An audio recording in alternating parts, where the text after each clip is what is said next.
Have you ever driven all across town looking for that perfect fabric color and you couldn't find it? All is not lost, because often you can dye fabric to the color that you need, which is why today on Quick Toots, we're going to teach you all about fabric dyeing. The first thing we want to do is talk about some safety procedures when you're doing dye work. Always wear some sort of washable protective clothing, a paint smock or whatever. You want to have some rubber gloves. They can be kitchen gloves or surgical gloves, safety glasses, and sometimes you need a dust mask or a respirator. Do this in a well-ventilated area with your windows and doors open when possible, and keep your space very clean in order to avoid color contamination. Store your dyes in tightly sealed containers and close them up immediately after use. Keep a damp towel handy for minor spills. Once you've used something for dye work, like utensils or containers, never use them for food prep again. Do not dye around young children, pets, or if you're pregnant. If you don't have a dedicated dye area, make sure you put down fresh plastic anytime you dye. Most dyes can be disposed of in the sink. And that is all our safety procedures. There's a few terms that you should understand as we get started. First of all, what is a dye? A dye is a powder or liquid that's used to change the color of something, specifically in our case, fabric. It can be either natural or synthetic. A mordant is a chemical mixed with dye that helps the dye molecules bond to the fibers, resulting in deeper color that is longer lasting. Common mordants are salt, vinegar, alum, and uric acid, or stale urine. Synthropol is a product that's also used to help prepare the fabric as a pre-wash and clean the fabric after you've dyed it. Fabric medium can be mixed with paint to help retain the hand of the fabric and to make the garment washable. A resist is a product that temporarily blocks the fabric's ability to absorb dye. For example, tie-dye uses this method. The rubber bands or the string that you use to tie up your fabric is the resist. You can buy a product called Gutta, which is a resist that you can use to make beautiful silk banners. Also, Easter eggs are a great example of this. When you use a crayon on your Easter egg and then dip it in the dye, where you've got the wax of the crayon, it doesn't dye. The crayon is the resist. Ombre are colors or tones that shade into each other, especially used on fabrics going from a light color to a dark color. And we're going to show you that process here in a minute. There are a whole lot of different dyes out there, so I'm going to give you an overview of the most common ones. Fabrics that dye best are natural fibers, such as silk, wool, cotton, rayon, but be careful it shrinks, and bamboo. The first kind of dye I'm going to talk about briefly is a dispersed dye. It requires a carrier, and it dyes polyester. Most dispersed dyes tend to be very toxic and aren't readily available to your average consumer. The second kind of dye we're going to talk about are called fiber-reactive dyes. These dyes literally react with the fibers of the fabric to change their color. The first example is called an acid dye. This dye uses acids such as vinegar for a mordant. Acid dyes are used for animal fibers only, like silk, wool, and even human hair. Discharge dyes are sort of the opposite of your average dye. It takes color out. Bleach is an excellent example of a discharge dye. RIT color remover is also an example, but don't expect it to turn your fabric actually white. Usually it leaves some yellow behind. The last kind of fiber-reactive dye is a Procyon MX dyes. These are dyes that are cold water dyes. They're fixed with chemicals rather than with heat. They dye plant-based fibers such as cotton, linen, and bamboo.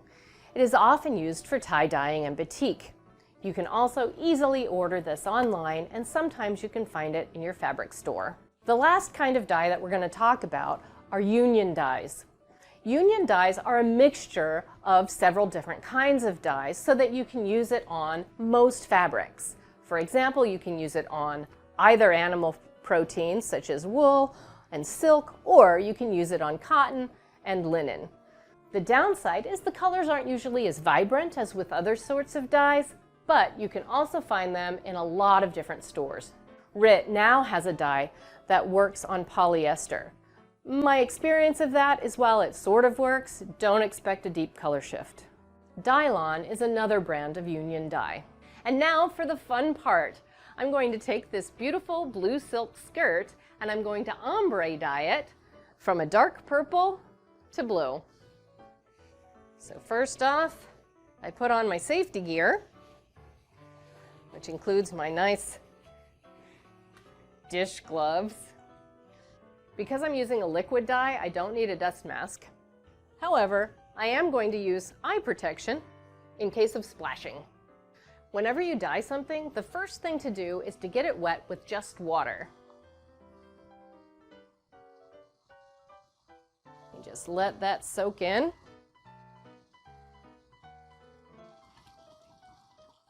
Now it's time to start playing with the dye. I pour in my dye. Now you'll notice that even though I want purple, I'm using fuchsia because I know that blue and fuchsia make purple. Next, I'm going to add salt as my mordant.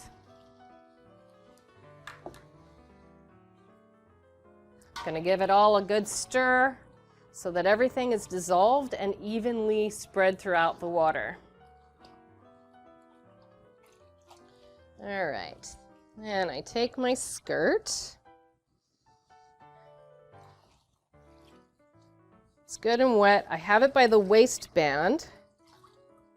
Getting your fabric wet allows the dye to distribute evenly throughout your fabric. Give it a little shake out.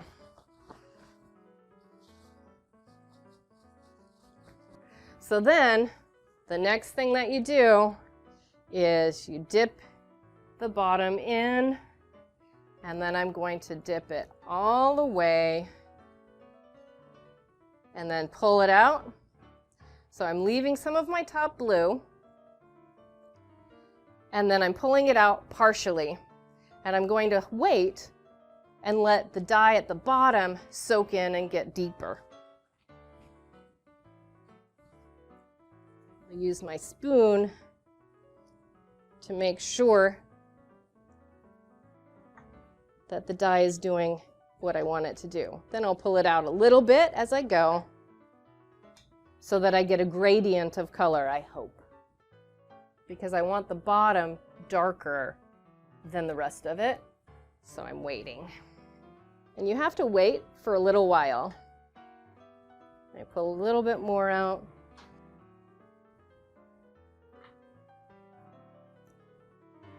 So you may want to leave it in for about 5 minutes. You can leave it in as long as an hour. But in that case, you probably want to suspend it so you don't have to stand here like this for an hour. All right, so it's been in here for about 10 minutes, which is actually a little short. You might want to do it longer. Now I'm going to take it over to my dye sink and rinse it out.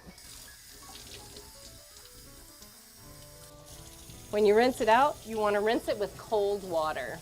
If you use hot water, you might rinse the dye all the way out, which is not your goal.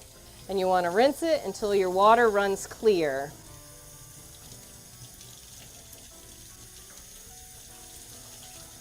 All right, we're not going to dump out the dye until I know that this color works well.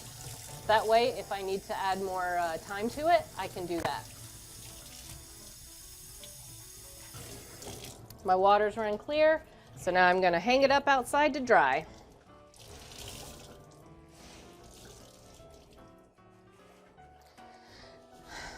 And then we'll see what it looks like.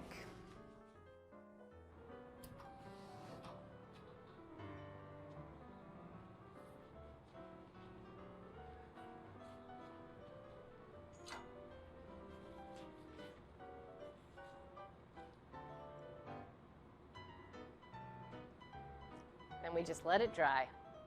And here I have the final product. I think it's really pretty.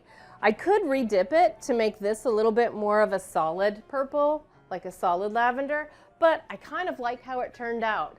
The last thing I will do is iron it to set the dye so that it doesn't wash out when I put it in the laundry. If you want to experience the world one costume at a time with us, subscribe, ring the bell, follow us on Facebook, Instagram, and Twitter, and check out our website, costumetrek.com. See you next time!